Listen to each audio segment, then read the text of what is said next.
Very simple, Hell very no. easy, Don't say that. very simple, very like Yeah, ABC. everybody say very simple, very easy. You know, Shit. it's really not that hard. Nothing easy over here. Things. I mean, you can write these things down. You know, it's just not. So thing that you need is a Gerber file, number one. Okay. If it's a single up with the breakaways, you need that. If it's array multiple boards, you need that file. Once you get that file, I have this software right here, ViewMate, which you guys have it too, but I have the licensed version. I just gave dongle to Ty. He has the dongle. So you open up the Gerber file, and all this is done on your PC. It's not done remote. It's not done on the whatever the other On a network. on the network. It's not done on there. Everything is framework, right? Not yeah, framework. not framework. Everything is done local on your PC. So everything that I do for this Ursa is saved on this PC. It's not saved on the network or anywhere. So what you need is basically the through hole parts, and I also like to put a silk screen on it. You know, you can have multiple. You can also have like S&T parts on it. I really don't put that in there. I just, I get the breakaway arrays. You need that. You need the locations where the parts actually the one they're going to get soldered. Mm-hmm. Once you get these layers set up, then I go to File, Export, Auto DXF. That's what you need. You need a DXF file in order to open it in their software and do a program over there. Once you get this saved, which is this one, TAI, so that will be right here. So I've created Ursa SS folder on my desktop. It's basically all the programs that I did over here, like every single one of them. But I was telling Ty this morning, these programs are not like final programs because I have to make some adjustments on the machine. So I create a program here, take it to the machine, and then I'll finish it over there. But I don't put that copy back on my computer because I know those are good programs. So this one right here, that's a TI. So that the selected solder not communicate with the No. That's the two different Two things. different things, This yeah. is offline programming. That's selective solder. So they're not. There is no communication between this and that. Yeah. 34, right here. So right here you can see I save a Gerber file in this folder. It's just temporary. Sometimes I delete it. Sometimes I leave it. That's not a problem. So this is my DXF file, the one I exported from here. You have to name the two files. You have to name Ursa, ERSA is a DXF file and JPG file. You also have to take an image of this, like the snap image. You also have to do that, and then you get a. Where is this going to open? So you use a snip? Right here, snip tool. Yes, you need snip tool. Snip it, save it as JPEG with the name Ursa, ERSA. If you put anything else, machine does not know what are these files are. Machine only knows what Ursa is. It does not know if you name it like the assembly number or .jpg. Machine doesn't know that. It only knows that The whole Ursa. thing ERSA. ERSA, Ursa. All right. Ursa .dxf file and Ursa the JPEG file, which is the image picture of the board. Then I come to this software. This software is called Ursa CAD Assistance. Once you get into this software, I'm gonna clean this up. So right now I'm in the demo mode. See, it says right here in the corner, demo. Mm-hmm. I can create a program. The only thing I won't be able to do is save it. Which for that I need a dongle, which I gave it to Ty already. So over here, what I'm gonna do is That's a load, save, current job that you're working on, save, or you can do save as, you know. So I do load, I come to this folder. There's TAI, yeah. 4100. So right now you don't see anything else. You only see an ECP3 file, which ECP3 file is the program that when I created for this board, that's the only program you see because it says right here extension ECP3. You can change this to all. It brings everything over here. You can just leave it on ECP3, nothing. Your folder, this right here will be basically empty. You're not going to see anything. Even though you have these two in there, the DXF and JPG, you're not seeing anything. You just type ER or just hit E and then it will bring you this. So I hit DXF, I need that. Open.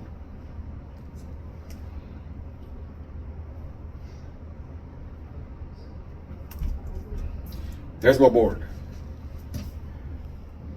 Before I do anything, two things have to be done before I start creating program for this board. Is number one is which side components are going to get soldered at. Is it the top side or is it the bottom side? If it's the top side, the whole board panel array needs to be mirrored. If it's the bottom side, I can leave it as is. I don't need to mirror it. The second thing is That's what we have. So it's opposite with the viewer. Yeah, because it's the solder side. so, and another thing is origin. Mhm. Right now, let me see where the origin is at. I don't even see it. I don't see where it is. Not really have that. That's two arrow lines going up and going this way. I don't see it anywhere. So I'm doing the top side. So what I'm going to do is right click, background, mirror. Now you see these connectors there, we jump to this side. See, they jump to this side. So it basically mirrored the board. A good way to understanding this, basically you look at this as like you laying in the machine and you look at the board come to From you. bottom side. So you're looking at it from up here. So that's what you're seeing over here. Now, what I'm going to do is I'm going to go to, well, that's a zoom in.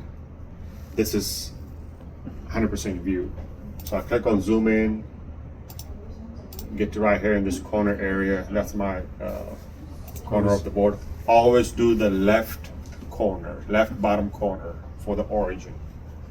Now I'm going to come to background, move origin. What you want to do is you want to be right on the edge on the outside. A little bit down. A little bit out. Oh. Right there. Give it a second or two. Okay. I'll go full view. Now you see my 00 came over here. I have flux. This is flux. These are the two solder pots in there. This does not matter at the moment because we only have one flux tank. So if you're programming for water soluble or you're programming for no clean, that's the only one you're going to use. Operator has to change the flux in the tank. So let's say this is water soluble. So again, it does not matter for the flux. This right here, it just puts a dot. See, I come over here, boom, that's it. This right here is the path. So I click over here. Now, you see the line is going straight, right? Or up and down. I can't go in the angle because I have this turned on. Now I can go any direction. I like this. I leave this turned on because 100% of the time you have straight lines. They're not crooked. Very few you see. They're like around those military style connectors. They're round. So you just kind of do back, going sideways, making kind of circle in that area.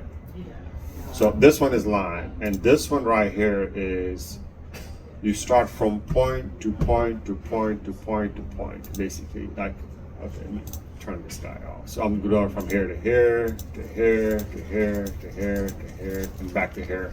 They don't have to be back to here. I can just leave it over here, and I'm done. So it's to make It's a a continu- it's regular shape. It's continued path. Yeah. I use this for, like I was saying, like military style connectors, because they're pretty big. They have a bunch of leads. It's in a circle. So with these dots, you can't do it with a line. You can do with a line. You can do like I'm just going to use this as an example, like this area right here. So you can do as like, let's say I'll do line from here to here, then I come here to here, then I go here to here. I can do that. Or, let's highlight all this, delete. Or I can use this guy right here and say, I want to start from here to here to here to here. Let's say these are all, and then just hit a left button, and it stops it right there. So let's say there are leads over here, there are leads over here, there are leads over here. Now I have just Z path. It's just going to go here, there. It's going to solder everything within the path. Oh, so the machine followed that route. Exactly. Okay. Exactly. So however you program this, like this one right here. I'll just do it over here. I do this right here, right? So the machine is going to come and it's just going to spit a little bit of flux Dot on that. dot in on this pad right here, on this via, or not via, it's a barrel, on this barrel right here. Now I do this,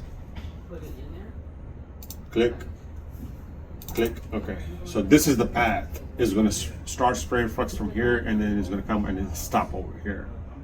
This one is going to continue spray, pause, spray, pause, spray.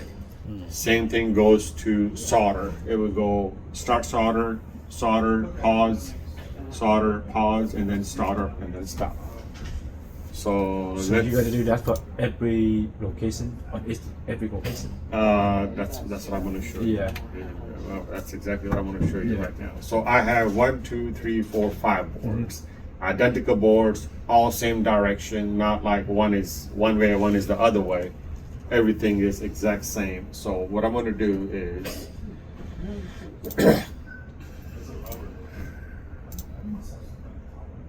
okay, one more thing. So if I'm programming this, right? So I want to flux here, flux here, flux here. Now I have these connected, but I say no, I want to do it over here. Then I want to do it over here. Then I want to do it here, do it here, do it here, do it here, do it here. You see the path, right? That's going to take long. That's going to take a lot longer for the machine to follow this path. Now that's a very good feature in this machine, in this software. You click on this guy right here, it's going to do auto routing. Now you see it changed the path. So it will calculate it for you, the fastest path, and it will give you, and it will do it for you. So let me go ahead and delete all this again. Okay. So now I'm going to start with this end. Flux. I want to do a straight line because they're straight lines. Best practice, never start on the top of the pad for the flux application. Always start on the outside. Oh, let me turn this guy on so I have the straight lines. Click. Now see, it's already there. I just have to move to the right. Click.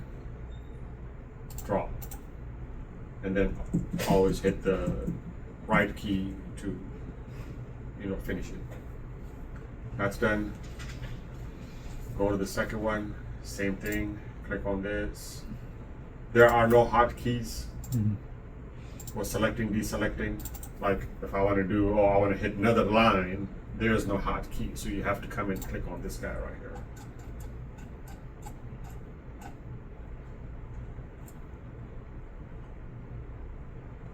let's just do this. Air is air.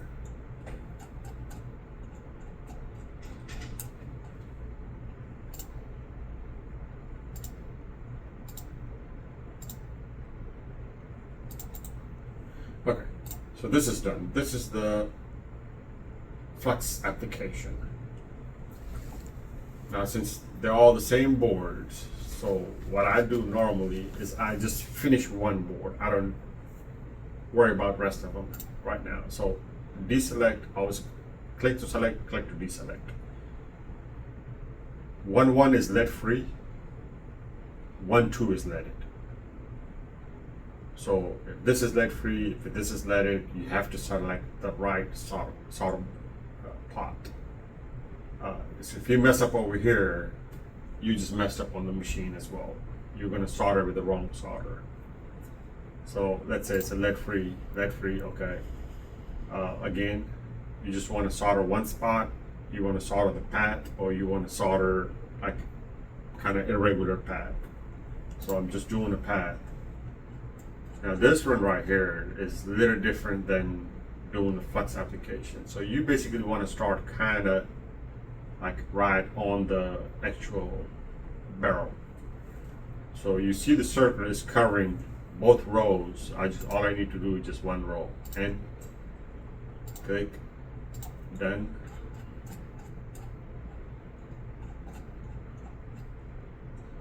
Same thing, click, done, click, done.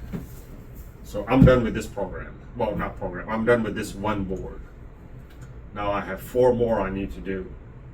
And like I said, I mean, this software makes it very easy. Just draw a box around it. Oh, you can copy.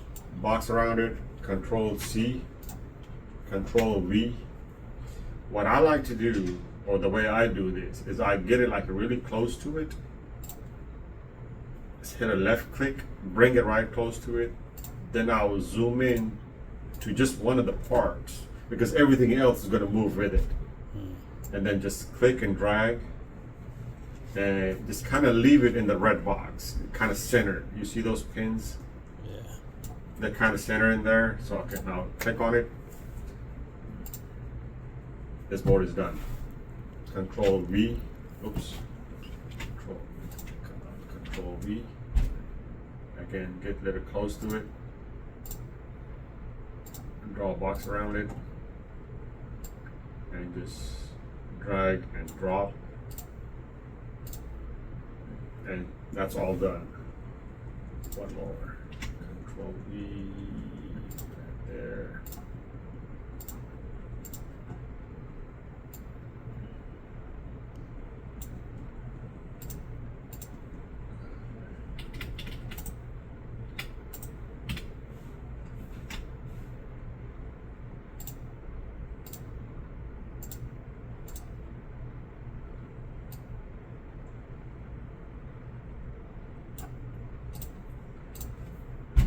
Okay, now you see the path.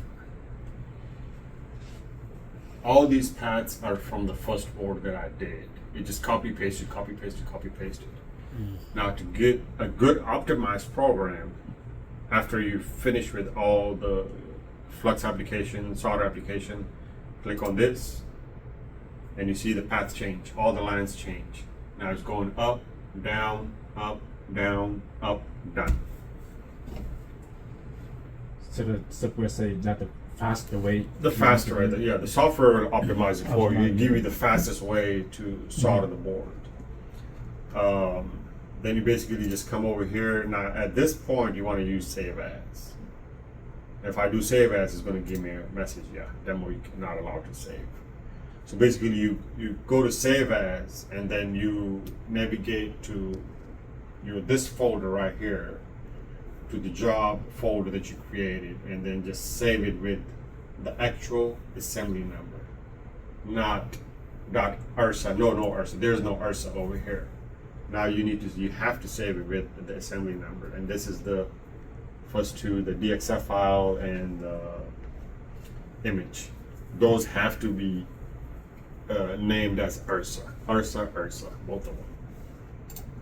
Once this is done, this is ready, copy to USB, take it out to the machine.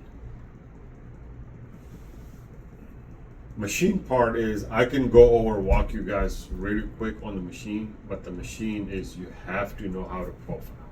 If you don't know how to profile, you're not going to produce good boards. And knowing the profile is, you know how to run a kit profiler, you have to use that. That's a very lengthy process. It takes time to do it, but knowing the profile is, you know how to profile to get to the certain temperature because what you need is a board surface temperature on the board between 90 and 110 degrees Celsius.